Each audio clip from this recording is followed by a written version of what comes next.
Welcome back, everybody. Let's bring you up to speed on the latest in the investigation of the Boston Marathon bombings. 3 days after being caught in a suburban Boston backyard, the surviving suspect, Johar Tsarnaev, is still hospitalized in serious condition.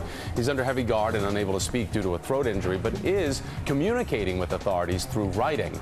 Charges could be filed against him as soon as today. Amid that investigation, there is sadness in Medford this hour as the governor there, Deval Patrick, is joining mourners at the funeral of 29-year-old Crystal Campbell, one of the 3 people killed in last Monday's blasts. And this unfolding as the people of Boston and across the Commonwealth prepare to pause for a moment of silence at 2:50 p.m. today, marking the moment the bombs went off 1 week ago.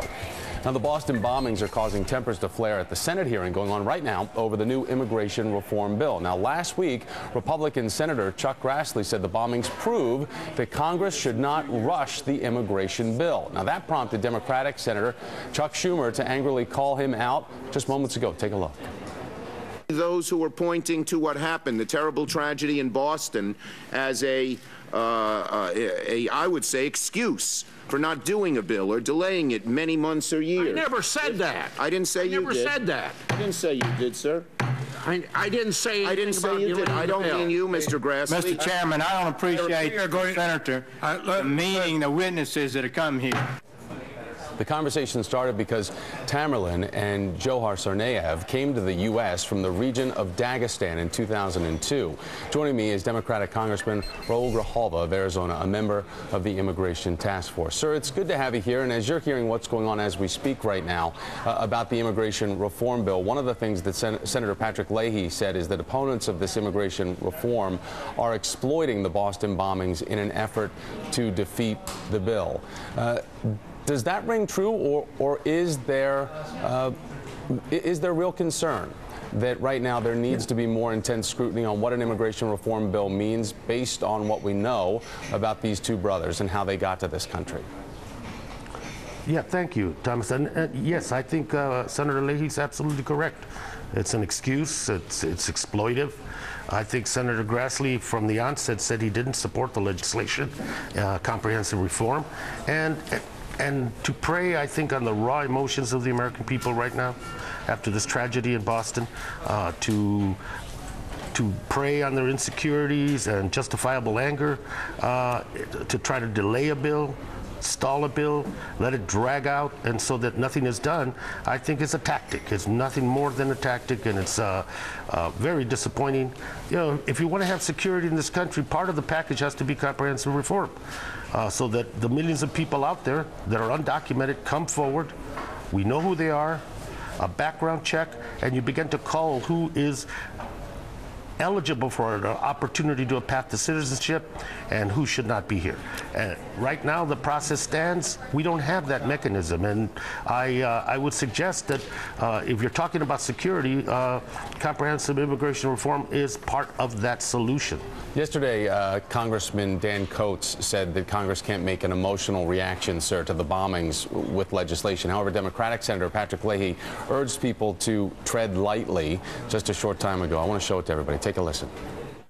Let no one be so cruel as to try to use the heinous acts of these 2 young men last week to derail the dreams and futures of millions of hard-working people. Is there a worry that there could be public perception that could slow down the momentum of this bill, especially if there are certain senators on the right that want to say that it is a reason to slow it down and look at the reform procedures so that we can know more about who is being naturalized in the country? I think there is. There's always a danger of a stalling tactic and using this raw emotion, this reaction that the American people have to what happened in Boston. I don't know how Senator Grassley or anybody else would be able to pry into the very core of a human being when they're 6 and 16 years old to find out that they would be part of a horrible act like this 10 years later. But the fact remains that we're going to lay another $5 billion on top of $18 billion for security along the border. That $5 billion should be targeted. It should go after the terrorism question that we're talking about, go after the organized crime that brings people and drugs into this country and sends guns out of this country. It should go after supportive services that integrate the new immigrants and the new Americans into our society, civics and language. Those are the kinds of questions that strengthen America. Community policing, people willing to come to their local police and be assets in crime prevention. You know, we can't overlook that, and we should tread lightly. Sir, to make this an issue is... Yeah, excuse me. Sir, real quickly, though, we're only as strong as our weaknesses, and it would be, you know, it would be, I guess, not correct to think that there are going to be weaknesses that are examined through the reform procedure. And Senator Rand Paul has sent this letter on to Harry Reid saying that what happened in Boston has exposed weaknesses in our current system. Do you think that that is a proper way to discuss what happened with these brothers, that there is a weakness? The fact that only one brother was naturalized, the other was pending. Yes, and the fact that the older brother was held up by the FBI pending additional questions. Yeah, there's weaknesses in the system, and it exposes the fact that a broken immigration system that we are talking about as we speak is the weakness. A comprehensive reform that is being talked about as proposed legislation that can be improved, that is one of the paths to more security for this nation. Democratic Congressman Raul Grijalva. Sir, thanks for your time today. I appreciate it. Thank you. Absolutely. So,